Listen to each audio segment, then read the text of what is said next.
తెలంగాణ ఉద్యమకారుడు, మాజీ corporation chairman Errolla Srinivas మనతో పాటు ఉన్నారు. ప్రస్తుతం తాజా రాజకీయాలపైన, అదేవిధంగా పార్టీ మార్పులపైన, వీటన్నిటిపైన మనతో మాట్లాడడానికి సిద్ధంగా ఉన్నారు. అన్న, ప్రధానంగా చెప్పండి, గంట గంటకు మారుతూ ఉన్నాయి సమీకరణాలు. ఈ రోజున ఖచ్చితంగా పార్టీతోటే ఉంటా అన్న నేతలు నెక్స్ట్ డేనే పోయి మిగతా పార్టీలలో మారుతున్న సందర్భం, దీన్ని ఎట్లా చూస్తారు? దీన్ని ఎట్లా డిఫైన్ చేయబోతుంది బీఆర్ఎస్ పార్టీ అంటే ఏం చెప్తారు? కొంతమంది రాజకీయ స్వార్థం కోసం మాత్రమే పార్టీలు మారాలనుకుంటున్నారు. అయితే వాళ్ళ రాజకీయ అవసరాల కోసం మారుతున్నటువంటి నాయకులకు నేను ఒక డిమాండ్ చేస్తూ ఉన్నా. మీరు ఈ పార్టీలో గెలిచినటువంటి శాసనసభ్యత్వానికి, మీరు ఎట్లా పార్టీ సభ్యత్వానికి రాజీనామా చేస్తారు, ఎందుకంటే అది సింపుల్ కాబట్టి. శాసనసభ్యత్వానికి, పార్లమెంటు సభ్యత్వానికి రాజీనామా చేసి మళ్ళీ గెలిచి వెళ్ళండి. లేదంటే గతంలో ప్రతిపక్ష నేతగా ఉన్నటువంటి రేవంత్ రెడ్డి గారు ఒక మాట అన్నాడు, కాంగ్రెస్ పార్టీ నుంచి వెళ్ళేటువంటి ఎమ్మెల్యేలు రాజీనామా చేసి వెళ్ళకుంటే రాళ్లతో కొట్టి చంపండి అన్నాడు. ఒకటి. రెండవది, ఎవరైతే రాజీనామాలు చేయకుండా వెళ్తారో ఎమ్మెల్యేలు, వాళ్ళ ఇండ్ల ముంగట చావు డప్పలు కొట్టండి అన్నారు. ఇలా మేము ముఖ్యమంత్రి గారికి నేను ఒకటే డిమాండ్ చేస్తూ ఉన్నాం, మీరు చావు దప్పులు ఎప్పుడు కొడతారు, వీళ్ళతో ఎప్పుడు రాజీనామాలు చేపిస్తారు? ఇవి చావు దప్పులు కొట్టి రాజీనామాలు చేయించి మీరు ఇచ్చినటువంటి మాట నిలుపుకోవాలి, దాని ప్రకారమే తీసుకోవాలని అంటున్నాం. ఎవరైతే మీరు మారకుండా, ఎవరైతే రాజీనామా చేయకుండా వెళ్తారో ప్రజలు, మా కార్యకర్తలు, తెలంగాణ వాదులు, గెలిపించినటువంటి నియోజకవర్గ ప్రజలే చావు దప్పులు కొడతారు. ఇలా ఇద్దరు ముగ్గురు తీసుకుంటారు, ఏమవుతుంది? ఆనాడు 2004లో 10 మంది ఎమ్మెల్యేలను తీసుకున్నాడు రాజశేఖర రెడ్డి, ఏమైంది? ఒక జగ్గారెడ్డి, ఒక శారారాణి, ఒక ముకుందరెడ్డి, మందాడి సత్యనారాయణ రెడ్డి, దుగ్గ్యాల శ్రీనివాసరావు, ఏమైంది? మాకు ఏమైంది చెప్పు? కింద పడ్డాం. పిల్లగా సీనారాయణ రెడ్డి అంటాడు ఒక మాట, సముద్ర కిరటం నాకు ఆదర్శం, పడినందుకు కాదు పడి లేచినందుకు. మాకు అలాంటివే ఆదర్శం. మేము పడ్డాం, లేచినాం, అధికారంకి వచ్చినాం. తెలంగాణ రాష్ట్రం అనేది భారతదేశంలో ఒక ముఖ చిత్రంలో ఉంది. అరే ఈ విధంగా అభివృద్ధి చేయొచ్చా అనేది కేసీఆర్ గారు చూపించిండ్రు. సో మేము వీళ్ళు పోయినంత మాత్రాన వాళ్ళు ఏదో ఇలా తెలుగుదేశం పార్టీ ముసుకేసుకొని, తెలుగుదేశం పార్టీ, కాంగ్రెస్ పార్టీ ముసుకేసుకొని ఇలా పార్టీ ఫిరాయింపుల పేరు మీద పాత తెలుగు తమ్ముళ్ళందరినీ ఏకీకరణ చేస్తుంది. ఇది పునరీకీకరణ అంటే ఏం జరిగినా పాత తెలుగు తమ్ముళ్ళందరినీ ఒకతాటికి తీసుకొచ్చి ఈ కాంగ్రెస్ పార్టీని బొందబెట్టే క్రమంలో చేస్తున్నటువంటి ఇది ఒక కొత్త తరం రాజకీయం నాటకం. ఇది కాంగ్రెస్ పార్టీ నాయకులు గ్రహించాలని కోరుకుంటున్నా. వీళ్ళ వల్ల ఏం జరగదు, ఈ నిమిషాన్ని మాకు ఏం జరగదు. ఎందుకంటే 14 సంవత్సరాలు తెలంగాణ కోసం కొట్లాడిన వాళ్ళం. మేము దీంట్లో భయపడాల్సినటువంటి అవసరం లేదు, బాధపడాల్సినటువంటి అవసరం లేదు. కానీ 10 సంవత్సరాలు పదవి అనుభవించి, భోగభాగ్యాలు అనుభవించి, అనేక అవకాశాలు అనుభవించి ఇలా పార్టీని తిట్టిపోతున్నటువంటి వాళ్ళు అసలు రాజకీయ ద్రోహులు, మీరు తెలంగాణ ద్రోహులు.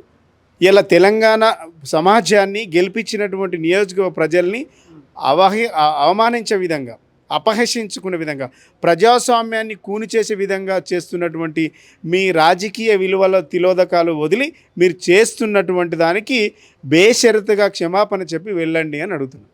అన్న, వరంగల్లో మాత్రం ఒక పార్టీకి ఒక సంక్షోభం ఏర్పడిందని చెప్పొచ్చు. ఒకవైపు ఆరూరు రమేష్ వెళ్ళిపోయారు, సిట్టింగ్ ఎంపీ వెళ్ళిపోయారు, ఇప్పుడు ప్రస్తుతం టికెట్ కేటాయించిన వీళ్ళు కూడా వెళ్ళిపోయిన పరిస్థితి. దీన్ని ఎట్లా చేయగలుగుతారు మీరు? సంక్షేమం ఎప్పుడు లేదు. టీఆర్ఎస్ పార్టీ ఎప్పుడు క్షేమం, ప్రజల సంక్షేమం కోరుతుంది. ఎప్పుడు సంక్షేమంలో ఉండదు. అట్లా మీకు బయట కనబడుతుంది. మాకున్నంత క్యాడర్ ఏ పార్టీకి లేదు. ఇలా మీరు ఒకటి గుర్తుపెట్టుకోవాలి, ఈ రాష్ట్రంలో కాంగ్రెస్ పార్టీ, బీజేపీ పార్టీలకు అభ్యర్థులు ఎవరంటే మా పార్టీ అభ్యర్థులు కదా. అసలు మీకు అభ్యర్థులు ఎక్కడిది? అసలు మీ క్యాండిడేట్లే లేరు. ఇలా మా క్యాండిడేట్లే మీకు, మా వాళ్ళని తీసుకుంటారు, అది పెట్టుకుంటుంది. పాత వాళ్ళని ఎండబెడుతుంటారు. రేపు మీ పార్టీలకి ఇలా తిరుగుబాటు వస్తుంది అంటున్నా. కాంగ్రెస్ పార్టీ నాయకులే, కార్యకర్తలే రేపు తిరుగుబాటు చేస్తారు. ఇలా ఇప్పుడు మా దగ్గర 10 సంవత్సరాలు ఉన్నారు, అనుభవించారు, ఇలా మమ్మల్ని తిట్టిపోయినరు. ఇలా కాంగ్రెస్ నాయకులు ఆలోచన చేయాలి. రేపు మీరు అధికారంలో ఉన్నంతసేపు మీ దగ్గర ఉంటారు, మళ్ళీ తిట్టి ఇంకోటి అధికారంలో వస్తే మా దగ్గర పోతారు. ఇది హైదరాబాద్లో మనం గతంలో చెప్పుకుంటున్నాం, చెడ్డీ గ్యాంగ్ టైపు. అంటే ఎక్కడ పవర్ ఉంటే అక్కడ పోతారు. ఇది పార్టీలు మార్చే గ్యాంగ్ ఒకటి. కొద్ది సంవత్సరాల నుంచి 10-20 ఏళ్ళ నుంచి మనం ఫాలోఅప్ చేస్తే, గమనిస్తే పార్టీలు మారేటువంటి సెక్షన్ కొంతమంది ఉన్నారు. ఎవడు పడితే ఆడు మారతలేడు. విలువలు, నైతికత, కమిట్మెంట్ ఉన్న వాళ్ళు ఎందుకు మారుతారు? అవకాశాలు రాకున్నా కూడా ఈ పార్టీ కోసం, నిర్మాణం కోసం, పార్టీ నిర్మాణము, అభివృద్ధిలో భాగస్వామ్యం కావాలని అనుకున్న వాళ్ళు ఎందుకు మారుతారు? అవకాశవాదులు, ఆశావాదులు మాత్రమే మారుతున్నారు. కాబట్టి దీనివల్ల మాకు జరిగే నష్టం లేదు. ప్రజలే న్యాయ నిర్ణేతలు. రేపు ప్రజలు వీళ్ళను ప్రజాక్షేత్రంలో శిక్షించాలని మేము ప్రజలకు అప్పీల్ చేస్తాం. అన్న, మీరు తెలంగాణ ఉద్యమకారుడిగా అందరికీ సుపరిచితుడే. ఇక ఏదైతే మీ యొక్క చట్టసభలలో మీరు ప్రాతినిధ్యం వహించాలనేది కూడా మీరు కలలు కన్నారు. దానికి తగ్గట్టుగానే మీరు ముందుకు వెళ్ళిన పరిస్థితి కనబడ్డది. కానీ మిమ్మల్ని అడ్డుకున్నారు అనేది బహిరంగంగానే చెప్పారు కడియం శ్రీహరి. కడియం శ్రీహరి మీ పార్టీలో మొన్నటి వరకు ఉన్నారు, ఇప్పుడు పార్టీ వీడారు. దీన్ని ఎట్లా చూస్తారు అసలు? నేనేమంటున్నా, కడియం శ్రీహరి గారు ఇక్కడే కాదు, తెలుగుదేశంలో ఆయన ఉండి ఎవరిని ఎదగనీయాలన్నది ఒక టాక్ ఉంది. బీఆర్ఎస్ పార్టీలో కూడా ఆయన ఎవరిని ఎదగనీయలేదని నగ్న సత్యం. ఎందుకనంటే వరంగల్ జిల్లాలో రాజయ్య, అదేవిధంగా అరు రమేష్, అదేవిధంగా పసునూరు దయాకర్, వీళ్ళందరినీ ఎవరిని చిన్న చితక లీడర్ని ఎవరిని ఎదగనీయకుండా చేసిండు అన్నది నేను చెప్తున్నది కాదు. అక్కడ ఉన్నటువంటి ఆ జిల్లా నాయకులే చెప్తా ఉన్నారు. అంతకంటే నిదర్శనం ఏముంటుంది? అదే పెద్ద ఎగ్జాంపుల్. బట్ ఎవరిని ఎదగనీయకుండా చేసిండ్రు. కాబట్టి ఇలా ప్రజలు, ఇలా అక్కడ ఉన్నటువంటి ప్రజలు బాగా చైతన్యవంతమైనటువంటి ప్రాంతం అది. వాళ్ళు ఇలా మీరు ఏ పార్టీకి వెళ్ళి టికెట్ తీసుకున్నా ఓడించడానికి అక్కడ ప్రజలు, విద్యార్థులు, యువకులు, ఉద్యమకారులు అంతా రెడీగా ఉన్నారు. మీరు వెళ్ళే ముందు మాత్రం మా పార్టీకి రాజీనామా చేసిపోవాలి. నేనేమంటున్నా, ఓడిపోయిన నుంచి ఇప్పటి వరకు 3 నెలల 100 రోజుల క్రమంలో మీకు అనేక అవకాశాలు ఇచ్చింది. ఎందుకంటే 2011లో మీరు రాజయ్య చేతుల చిత్తుగా ఓడిపోతే పార్టీలోకి వచ్చిండ్రు. ఎందుకంటే అక్కడ దిక్కులేదు, మా పార్టీలోకి వచ్చిండ్రు. మేము దీన్ని తీసుకొచ్చి నేను ఎంపీని పంపినాం 2014లో. 2010లో నేను మంత్రిని చేపించినాను, డిప్యూటీ సీఎం చేసినాం. మళ్ళీ తర్వాత 2021లో ఎమ్మెల్సీ రిన్యువల్ ఇచ్చినాం మేము. 2023లో జనరల్ ఎలక్షన్లో రాజయ్య సిట్టింగ్ ఎమ్మెల్యే ఉండగా నీకు ఎమ్మెల్యే అవకాశం ఇచ్చినాం. సిట్టింగ్ ఎమ్మెల్యే అవకాశం ఇచ్చిన తర్వాత కూడా గెలిచిన తర్వాత నీ బిడ్డకి సీటు కావాలంటే ఇచ్చినాం. ఇవన్నీ తెలిసి మీరు ఈ మొత్తం 100 రోజులలో అసెంబ్లీలో నీకు ఇచ్చినటువంటి ప్రియారిటీ, పార్లమెంటు సమీక్ష సమావేశాలలో ఇచ్చినటువంటి నీకు ప్రియారిటీ, సభలలో నీకు ఇచ్చినటువంటి ప్రియారిటీ, కేసీఆర్ గారు పక్కన కూర్చోబెట్టుకొని నీకు ఇంపార్టెంట్ మీటింగ్లో కూడా నీకు చాలా ప్రాధాన్యత ఇచ్చిండు. అయినా ఇవన్నీ పక్కన పెట్టి 27 తారీఖు రోజేమో కేసీఆర్ని కలిసి కృతజ్ఞతలు చేస్తారు. ఆ ఫోటో వస్తుంది, కృతజ్ఞతలు చెప్తే ఫోటో. 28 తారీఖు ఏమో ఈ పార్టీలకే నేను విరమించుకుంటున్నాను ఒక లెటర్ పంపుతారు. అంటే ఎవరికి డ్రామా? ఎంత పెద్ద మోసం ఇది! అసలు నీ 50 సంవత్సరాల నీ అనుభవాన్ని అంతా ఈ మోసానికి వాడినావు అంటున్నా నేను. నీలాంటి ఎవరైనా ఈ తెలంగాణలో యువత రాజకీయాలకు రావాలనుకుంటే ఇట్లాంటి మోసగాలు చేస్తున్నట్టు ఈ ప్రజాస్వామ్యంలో మనమేం నిలబడతాం ప్రభాయ్ అనేటువంటి ఆవేదన కనబడుతూ ఉంది. నేనే ఇట్లా చాలామంది నాలాంటి యువకులు బాధపడుతూ ఉన్నారు. విలువలు లేవు, కమిట్మెంట్ లేదు, నైతికత లేదు. ఏం రాజకీయం రా? 85 ఏళ్ళకైనా 75 ఏళ్ళకైనా ఏం కట్టుకుంటారు మీరు? నీకు ఏం తక్కువ చేసింది బీఆర్ఎస్ పార్టీ? మంత్రిని చేసింది, ఎమ్మెల్యే చేసింది, ఎంపీని చేసింది, ఎమ్మెల్సీ చేసింది, అన్ని పదవులు నీకే ఇచ్చినాం కదా. మీరేమో విలువలు లేవని అంటున్నారు. గత కొద్దిసేపటి క్రితమే కడియం శ్రీహరి మాట్లాడుతూ అసలు తెలంగాణ ఉద్యమకారులకు కేసీఆర్ చేసింది ఏమీ లేదని చెప్తా ఉన్నారు. దీన్ని ఎట్లా చూస్తారు అసలు? ఇగో మాలాంటి ఉద్యమకారుల అవకాశాలన్నీ మీలాంటి వాళ్ళే తీసుకుంటారు అంటున్నా, అవకాశవాదులే తీసుకున్నారు అంటున్నా. అదే కేసీఆర్ గారు చేసిన పొరపాటు. మీలాంటి అవకాశవాదులకు అడ్డుకోవడం వల్లనే మాలాంటి వాళ్ళకు రాలేదు. మాకు వచ్చే ఫలితాలన్నీ కూడా మీరే తీసుకుపోయినారు అంటున్నా. తెలంగాణ ఉద్యమకారులను బొందబెట్టిందే మీరు. తెలంగాణ ఉద్యమకారులు ఎవరైతే ఉంటారో వాళ్ళందరి త్యాగాల మీద మీరు పదవులు అనుభవించిండ్రు. ఇలా మాట్లాడుతుండ్రా మీరు? మీ అంత చీటింగు, మీ అంత మోసం అసలు ఎక్కడైనా ఉంటుందా? ఇలా మీరు పార్టీని విమర్శించే స్థాయి ఉందా? ఎట్లా విమర్శిస్తుంది? మీ కూతురు పార్టీని విమర్శించే నైతికత ఉందా?